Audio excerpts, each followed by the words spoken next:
नमस्ते, मी Shrirang Gaikwad at Kolhapur या आमच्या मुलाखतींच्या विशेष कार्यक्रमामध्ये आपलं स्वागत आहे। कोल्हापूरचं जे राजकीय क्षेत्र आहे, सांस्कृतिक क्षेत्र आहे, सामाजिक क्षेत्र आहे, या विविध क्षेत्रांमधल्या मान्यवरांच्या अभ्यासकांच्या मुलाखती आम्ही घेणार आहोत आणि या मुलाखती असतील इथले सामाजिक प्रश्न असतील किंवा वेगवेगळ्या क्षेत्रातले प्रश्न असतील, तिथल्या घडामोडी असतील, त्याच्याविषयीचं विश्लेषण असेल किंवा या प्रश्नांची उत्तरं शोधणं हा आमच्या या मागचा हेतू आहे, उद्देश आहे।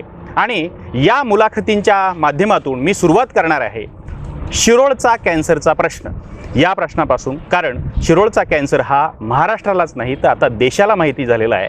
कोल्हापूरमध्ये शिरोळ नावाचा एक तालुका आहे आणि या तालुक्यामध्ये हजारो कॅन्सरचे पेशंट मिळालेत अशी एक बातमी किंवा अशा बातम्या समाज माध्यमांवरनं किंवा इतर माध्यमांवरून फिरतायत। याच्यामध्ये नेमकं तथ्य काय आहे, काय हा प्रकार खरा आहे का, याच्याबद्दल या मुलाखतींमधून मी जाणून घेणार आहे। काही मुलाखती असतील आणि त्यांचं नंतर विश्लेषण असेल। तर मी आज आपल्यासोबत आहे डॉक्टर रेश्मा पवार। डॉक्टर पवार या कॅन्सर तज्ज्ञ आहेत, कर्करोग तज्ज्ञ आहेत आणि कोल्हापूर कॅन्सर सेंटर नावाचं त्यांचं हॉस्पिटल त्या चालवतात। त्यांना या परिसराची माहिती आहे, इथल्या कॅन्सरच्या पेशंटची माहिती आहे, त्यामुळं आपण त्यांच्याशी बोलणार आहोत। आणि त्यांच्याशी बोलण्याचं आणखी एक महत्त्वाचं कारण असं आहे की नुकतंच सरकारने कॅन्सर रजिस्ट्री इथं कोल्हापुरात सुरू करण्याचं आश्वासन दिलेलं आहे। कॅन्सर रजिस्ट्री म्हणजे कॅन्सरची नोंदणी करणारी केंद्र। आपण त्याच्याविषयी त्यांना विचारणार आहोत, कारण त्या समितीवर आहे, त्याच्यासाठी जी सुकाणू समिती नेमलेली आहे त्याच्यावर पवार मॅडम आहेत। तर आपण त्यांना विचारूयात की मॅडम, पहिला प्रश्न मी असा विचारतो की आम्ही असं ऐकलं आहे की एकट्या शिरोळ तालुक्यात ज्याची लोकसंख्या 4 लाखाच्या आसपास आहे तिथे 18,000 कॅन्सरचे पेशंट आहेत, 24,000 कॅन्सरचे पेशंट आहेत, 60,000 कॅन्सरचे पेशंट आहेत। तर आम्हाला हे मोठं आश्चर्य वाटते की एवढे कॅन्सरचे पेशंट एका गावात, एका तालुक्यात कसे असू शकतात। आता त्याची कारणं आम्ही ऐकलेली कारणं अशी आहेत की पंचगंगा प्रदूषित झाली, त्याच्या पाण्यातून ते कॅन्सरचं प्रमाण वाढलं, किंवा भाजीपाल्यावर जी औषधं मारली जातात, त्या शेतामध्ये जी रासायनिक खतं दिली जातात त्याच्यामुळं ते कॅन्सरचं प्रमाण वाढलं। कारणं काहीही असोत, पण कॅन्सरचे पेशंट एवढे आहेत। तर हे खरं आहे का, किंवा तुम्हाला काय वाटतं, तुमचा काय अभ्यास आहे, कारण तुम्ही एवढे दिवस प्रॅक्टिस करताय, आणि मग त्याच्यानंतर ही सुकाणू समिती का स्थापन केली आहे, तिचं नेमकं काम काय आहे, असे 2 प्रश्न। पहिला प्रश्न, एवढे पेशंट आहेत का खरंच? सर्वप्रथम नमस्ते, मी डॉक्टर रेश्मा पवार।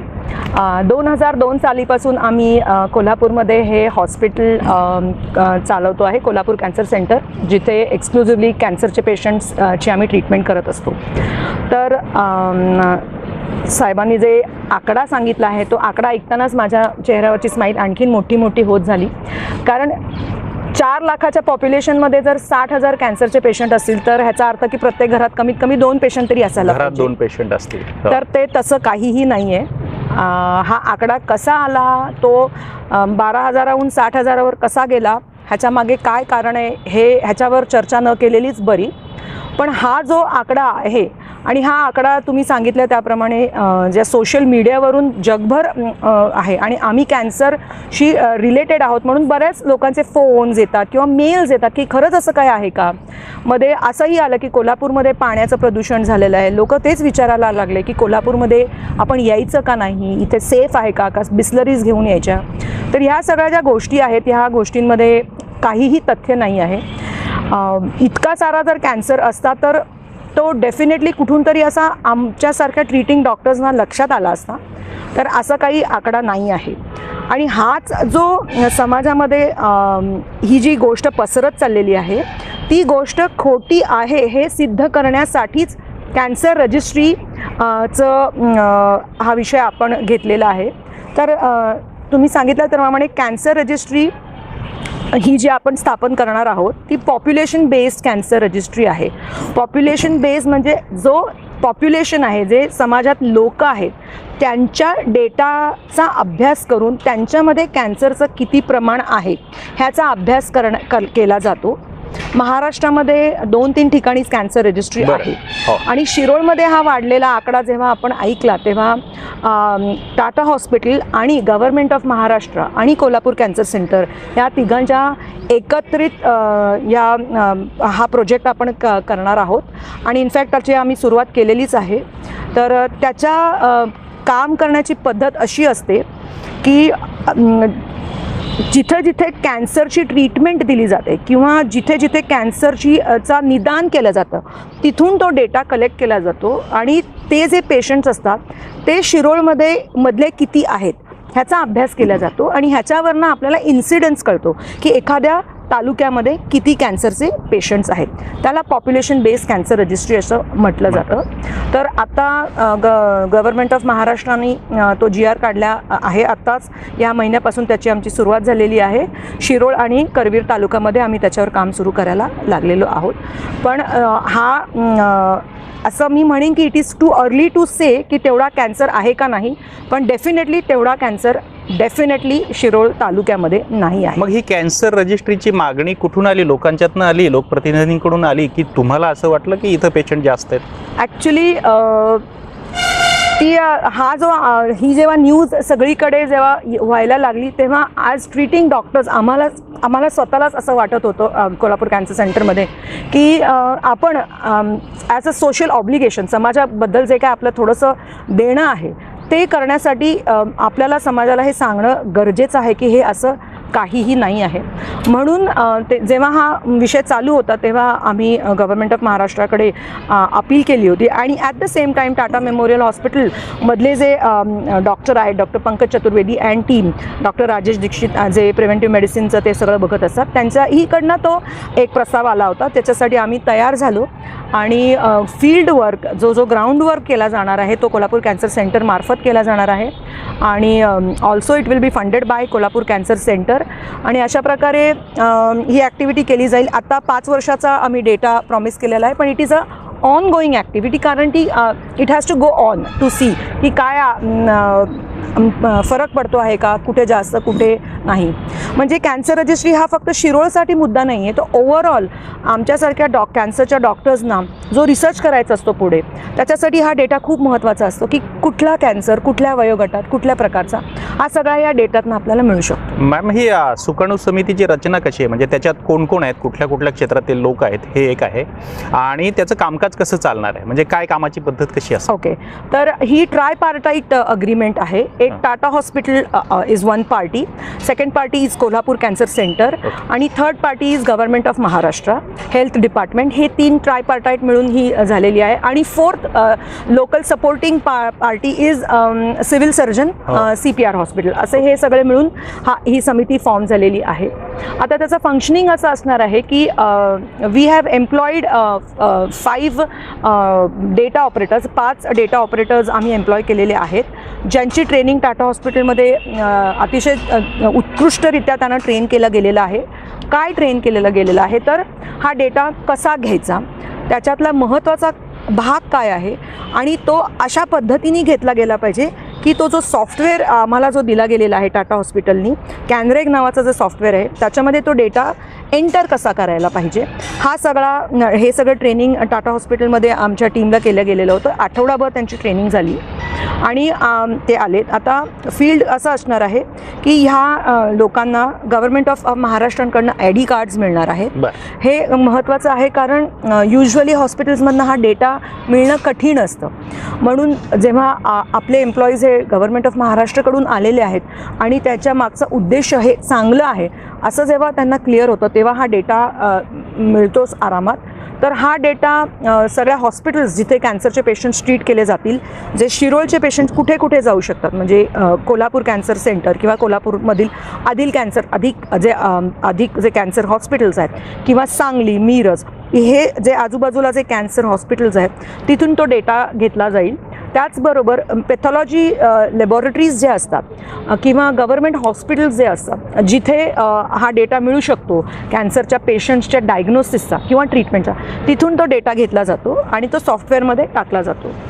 त्या सॉफ्टवेअरमध्ये एक युनिकनेस आहे की तिथे डुप्लिकेशन ऑफ डेटा होत नाही. ओके. कारण प्रत्येक पेशंटला एक युनिक नंबर मिळतो. त्यामुळे तो डेटा जर बऱ्याच वेळा असा डुप्लिकेशन होऊ शकतो की लॅबोरेटरी आणि हॉस्पिटलमधनं सेम डेटा येऊ शकतो. तो डुप्लिकेशन एरर ओमिट होतो आणि मग तो डेटा तयार होतो. मग तो डेटा आम्हाला we have to send data to Tata hospital. त्याचं ते अनालिसिस करतात की सगळं ठीक आहे. Then we get a green signal आणि मी गो अहेड. अशा प्रकारे तो डेटा तो सॉफ्टवेअरमध्ये एंटर केला जातो. बरं, पण आत्ता मधल्या काळात मी असं ऐकलं की झेडपीतर्फेही अशा प्रकारचं काही सर्वेक्षण करण्यात आलं, सर्व्हे करण्यात आला, डोर टू डोर जाऊन सर्व्हे करण्यात आला आणि शिरोळनंतर करवीरमध्ये पण 1700 वगैरे असा एक आकडा काहीतरी बातम्यांमध्ये छापून आला की 1700 पेशंट आहेत, 1700 वगैरे पेशंट आहे किंवा त्याच्यापेक्षा जास्त आहे. म्हणजे आता हा 18,000चा आकडा, परत हा 1700चा आकडा. हे काय प्रकारे, मग हा सर्व्हे कसा करतात? कारण हे पॅनिक बटन आहे. बटन आहे. तर ॲक्च्युली हा तुम्ही जो सर्वे म्हणताय ना त्याला क्रॉस सेक्शनल स्टडी म्हटला जातो. तर आपण आता जो करणार आहोत पॉप्युलेशन बेस्ड कॅन्सर रजिस्ट्री, तो एकही पेशंट मिस नाही करायचा ह्या उद्देशाने हा केला जातो. सो दॅट सगळा डेटा आपण घेऊ शकतो. क्रॉस सेक्शनल स्टडी हा स्टडी इज ऑफ टार्गेट, म्हणजे it is a representative study. म्हणजे जर एखाद्या तालुक्यामध्ये 50 गाव असतील तर त्याच्यातले 10 गाव सिलेक्ट केले जातात आणि 10 गावातले ठराविक पॉप्युलेशन सिलेक्ट केलं जातं आणि त्या पॉप्युलेशनचा अभ्यास केला जातो. म्हणजे फॉर इन्स्टन्स एक कुठलं तरी गाव असेल त्याच्यामध्ये जर 5,000 लोक असतील तर त्याच्यातले 1000 लोक रँडम सिलेक्ट केले जातात आणि त्या लोकांचा अभ्यास केला जातो की ह्या 1000 लोकांमध्ये किती लोकांना कॅन्सर झालेला आहे. त्याला क्रॉस सेक्शनल स्टडी म्हटलं जातो. आणि क्रॉस सेक्शनल स्टडी जो आत्ता झालेला आहे त्याला शॉकिंग न्यूज आहे. शॉकिंग म्हणजे आपण जे काय ऐकतो त्याच्या अगदीच विरोधाभास आम्हाला आढळलेला आहे.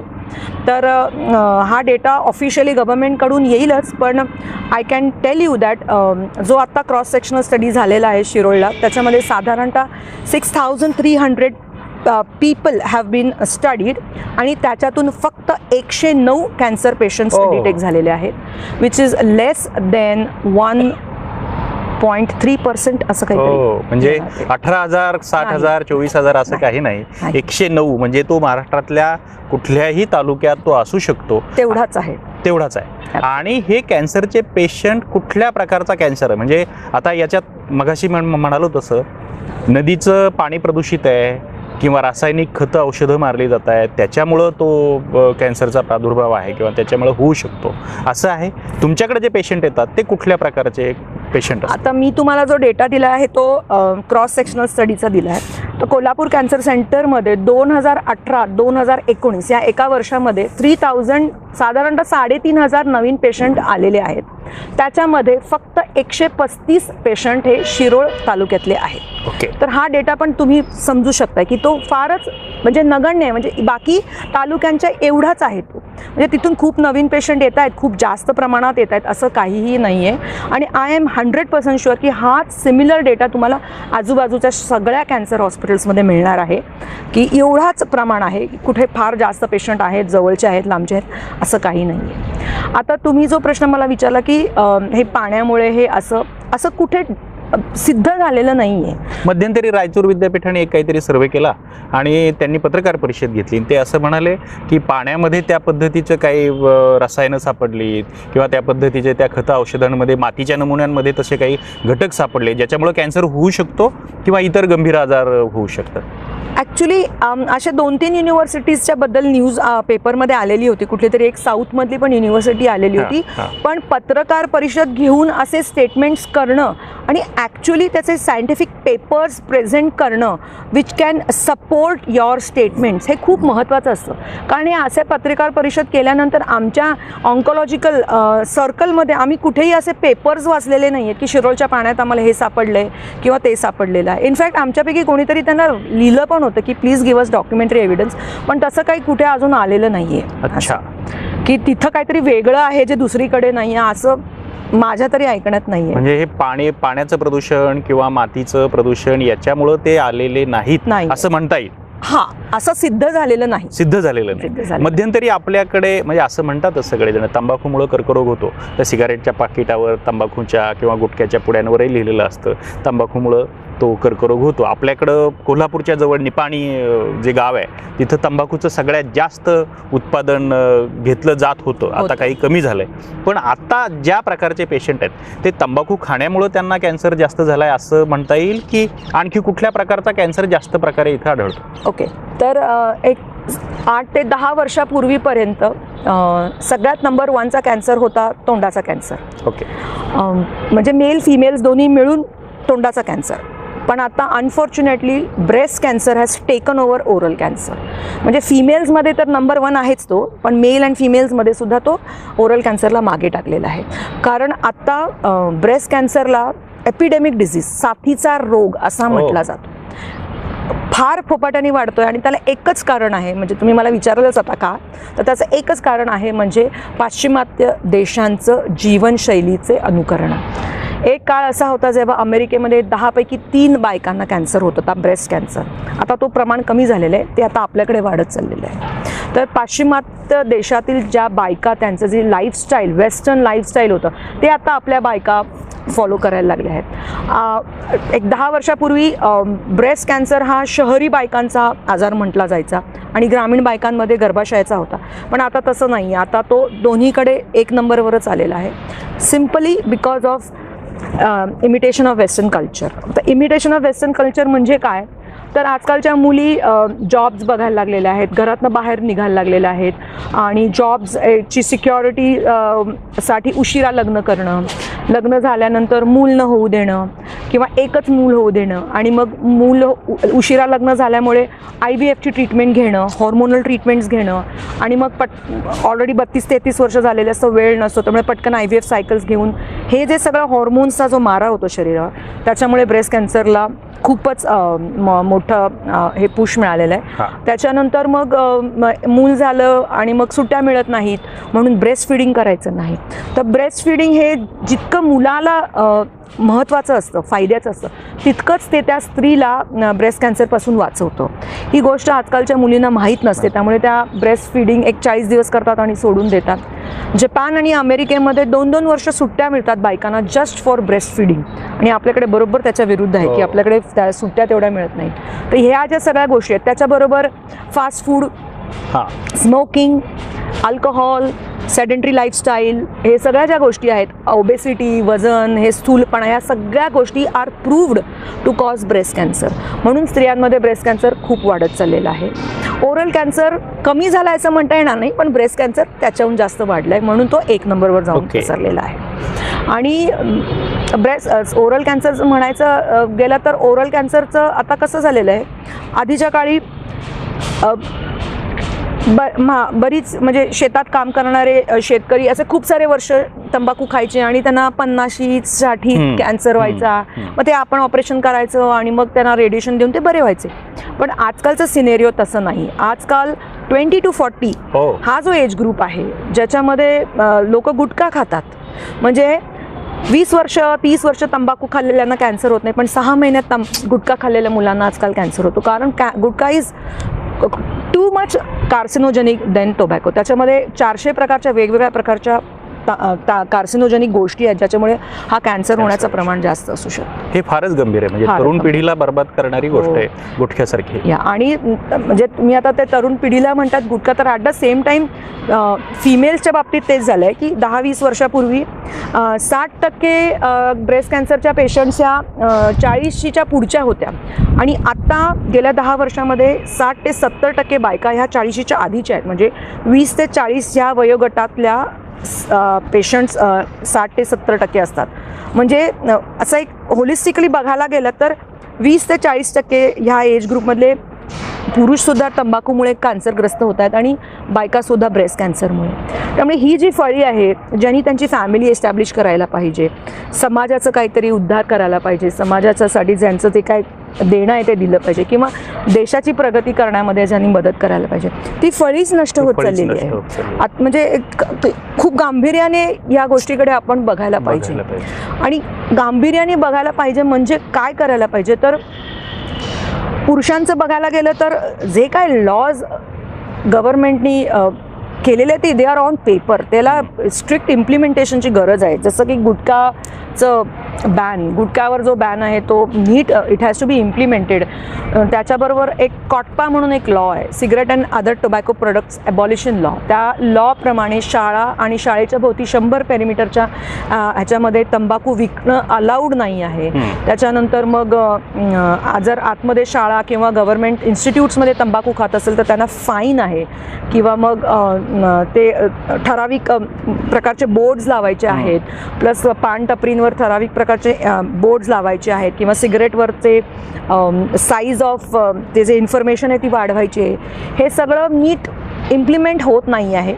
आणि हे जर झालं तर डेफिनेटली कॅन्सरचं प्रमाण कमी होऊ शकतं पुरुषांमध्ये. आणि स्त्रियांमध्ये जो ब्रेस्ट कॅन्सर वाढत चाललेला आहे त्याच्यासाठी मला असं खूप वाटतं की अवेअरनेस स्त्रियांमध्ये ह्या आजाराबद्दल अजिबातच नाही आहे. म्हणजे आम्ही हा इतका आजार बघत असतो की खूप ठिकाणी आमचे कॅम्प्स असतात किंवा लेक्चर्स असतात, तर एक 100भर बायकांच्या गॅदरिंगला जर विचारलं गेलं की कॅन्सर, स्तनाच्या कॅन्सरचं प्रमुख लक्षण काय, तर त्याच्यातल्या एखाद्या बाईचा पण हात वर होत नाही. म्हणजे हा मग एज्युकेटेड असू दे किंवा मग अगदी खालच्या अनएज्युकेटेड बायका असल्या तरी. तर हा जो अवेअरनेस आहे ना तो जरा कुठल्या तरी पद्धतीने it has to go across. आणि ब्रेस्ट सेल्फ एक्झामिनेशन नावाची अतिशय सिम्पल टेस्ट आहे, 1.5 ते 2 मिनटं महिन्यातनं एकदाच करायची आहे. तर कंपल्सरी प्रत्येक शाळेतल्या मुलीला वयात आल्यानंतर ती टेस्ट कंपल्सरीली शाळेत शिकवायला पाहिजे.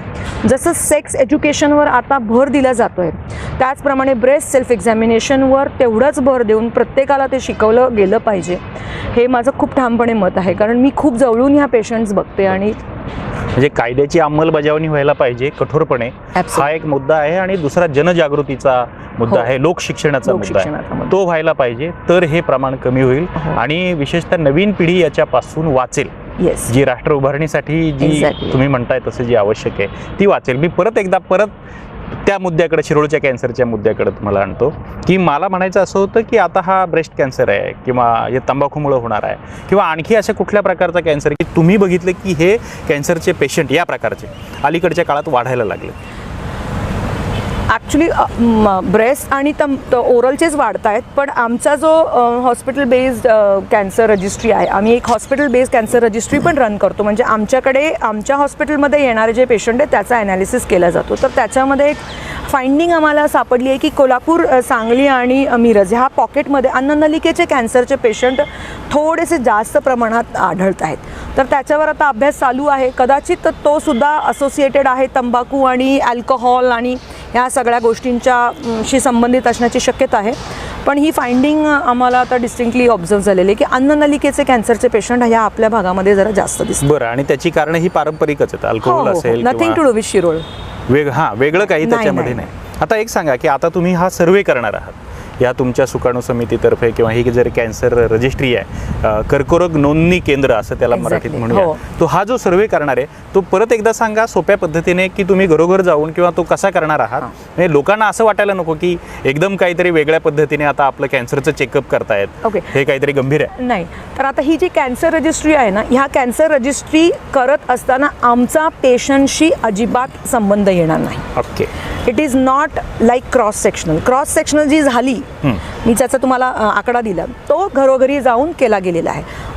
कॅन्सर रजिस्ट्री ही पेशंटशी संबंधित नसते, तर पेशंट जे झालेले असतात ते जिथे ट्रीटमेंट घेतलेले असतात किंवा ट्रीटमेंट घेतलेले नसतील पण जे रजिस्टर झालेले असतात तो डेटा आम्ही घेतो आणि त्याचा आम्ही ॲनालिसिस करतो. सो कॅन्सर रजिस्ट्रीमध्ये डायग्नोज्ड अँड ऑर ट्रीटेड पेशंट्सचा डेटा घेतला जातो आणि मग त्याचा पुढे आपण अभ्यास केला जातो. हे केंद्र कायमस्वरूपी असणार आहे की काही वर्षांसाठी? नाही, आता जो आम्ही करार केलेला आहे तो 5 वर्षांचा केलेला आहे, पण ही ऑनगोईंग ॲक्टिव्हिटी आहे आणि it is my promise to the society की ती आम्ही ऑनगोईंगच ठेवणार आहोत. आणि सध्या त्याला निधी सरकार देतंय की काय? त्याच्या निधीचं काय? कारण त्याला मनुष्यबळ लागणार, त्याला सध्या तरी सरकार देत नाही आहे.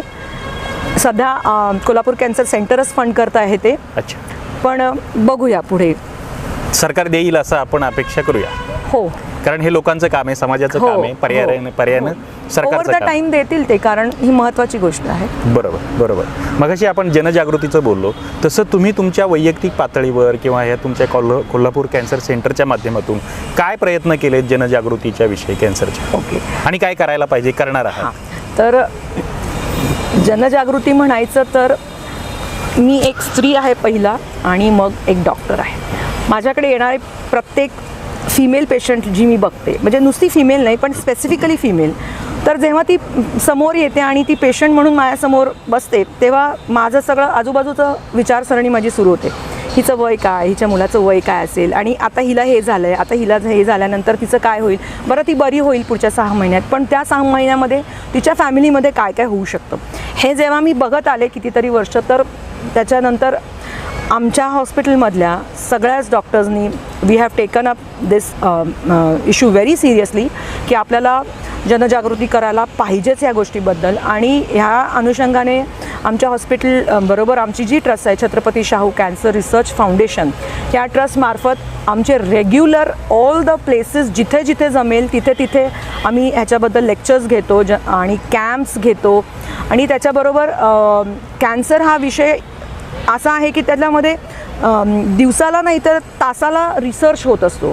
तर तो जो रिसर्च आमच्यापर्यंत येतो तो ज्या बाकी ट्रीटिंग डॉक्टर्स असतात त्यांच्यापर्यंत पोचवणं तेच महत्त्वाचं असतं. त्याला कंटिन्युअस मेडिकल एज्युकेशन म्हटलं जातं.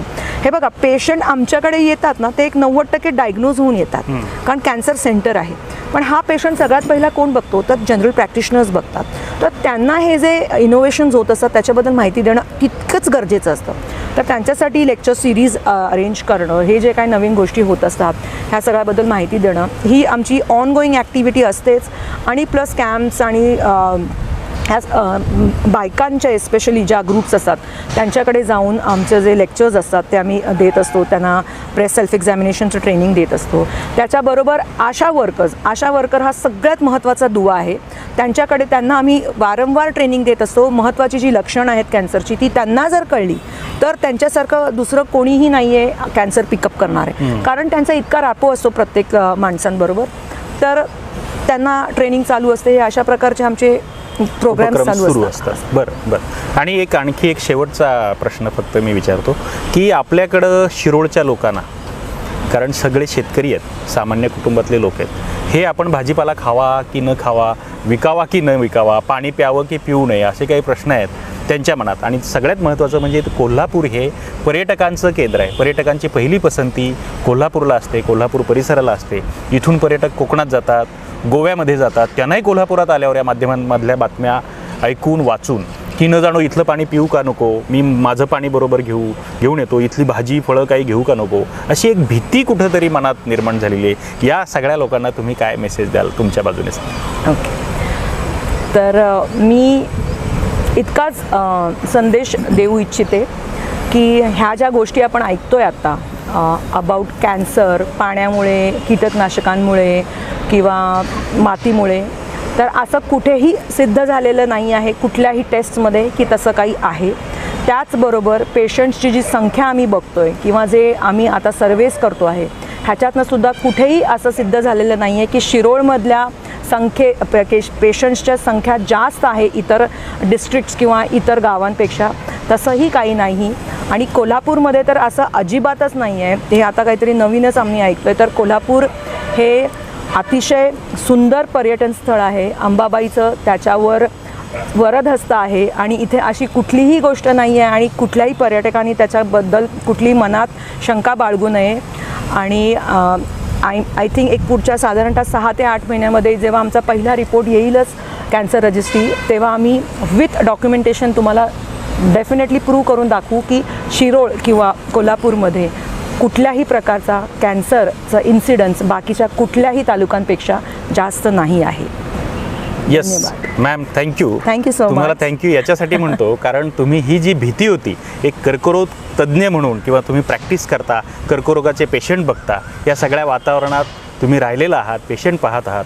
तुमच्या बाजूने हे निश्चित करणं किंवा आश्वस्त करणं मी महत्त्वाचं मानतो. त्यांनी एक कर्करोग तज्ज्ञ म्हणून इथल्या लोकांना तर आश्वस्त केलेलंच आहे, पण जे बाहेरून येणारे पर्यटक आहेत त्यांनाही आश्वस्त राहायला सांगितलं आहे, त्यांनाही निश्चिंत राहायला सांगितलं आहे की काही घाबरू नका, भिवू नका. इथलं पाणी प्रदूषित नाही, इथली हवा, इथली माती, इथली फळं भाज्या काहीही प्रदूषित नाही, त्याच्यामुळं कॅन्सर होतोय असं अजिबात नाही, असं त्यांचं ठाम मत आहे. त्याबद्दल मी त्यांना धन्यवाद देतो. आणि आमच्या या मालिकेमध्ये या ॲट कोल्हापूर नावाच्या. त्याच्यामध्ये आम्ही या कॅन्सरविषयी वेगवेगळ्या क्षेत्रातल्या लोकांशी बोलणार आहोत, शेतकऱ्यांशी बोलणार आहोत, त्यांच्या नेत्यांशी बोलणार आहोत, मॅमसारख्या डॉक्टरांशी, कर्करोग तज्ज्ञांशी बोलणार आहोत आणि ही सगळी माहिती घेऊन तुमच्यापर्यंत येणार आहोत. आमची ही माहिती तुम्ही सोशल मीडियावरून पाहू शकता, ऐकू शकता. मग ते यूट्यूब चॅनल असेल, आमचं फेसबुक पेज असेल, ट्विटर किंवा इंस्टाग्राम असेल, या सगळ्या आमच्या सोशल मीडियावर तुम्ही आम्हाला फॉलो करा.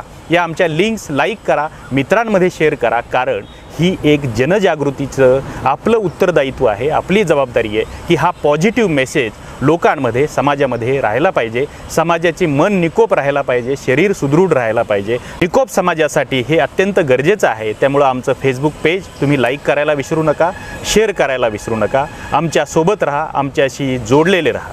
धन्यवाद.